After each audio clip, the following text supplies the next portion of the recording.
Okay gabi siya, good morning. So natay i-check no, kanabitang mag-revolution mo kanang mga Honda Beat ipay nga mo kanang way puwersa ba no, way puwersa. So i-check na to ang iyang wiring niya kabi siya no. Kini atong trabaho so tangtahon to ng bangko para makita na to ang sulod, okay? Okay, ato na natangtang mga kabi siya. Kini ang giingon ng kabi siya, kini mga sakit oh. Kini kana pangtangtangon to na limpyuhan na to din atong i-resakit no. So kana rin ang gi-advise niyo sa kuha kana magpurot-purot ang inyong mga Honda Beat no. Adi siya yung magpurot kanang way wala siya puwersa kini oh. So ato nang limpyuhan tanto grasa, okay? Natangtang na. So ipasiritan na nato ni WD-40 no. Atong limpyuhan then matangan to og grasa no para mulungtad siya para di kay kapiditet ang mga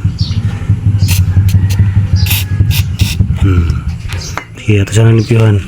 Okay, butang nga ito grasa, gamay lang no? Matama argod kana yung mga sakit niya para ang mga kanabang mga tawag na mga hugaw kanabitang mag-asinasin so di isa kapititit no kaya naman siya grasa gamay ra kaya dagan na matama argod. Okay, ato na nang isulod.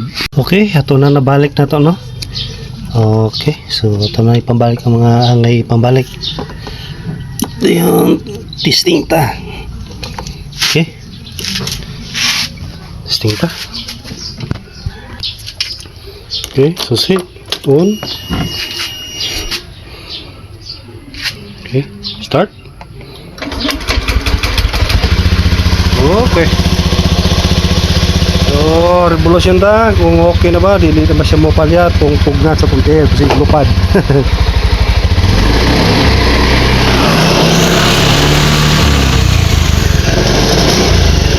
Okay.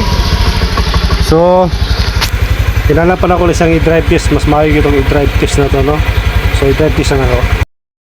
Okay kabi siya, ato nang gi-road test na to. Very good kayo no. Grabe. Salang kapiga ni mo kanang diretso ba apak gini 60 kph no kilometer per hour no. So okay gyud nung advice akong amigo nako no katorang gyud ay kada bitang padagang ka medyo mo alanganin ba nga mo kalit taga wag si persa so katora no. So hinlo ato ninyo yung kung na WD-40 yung sprayan ng mga sulod niya masakit no itong mga kwan niya yung tangan niya grasa gamay. So katoro no, salamat sa inyong paglantaw, magmunta ka ng tanan. God bless.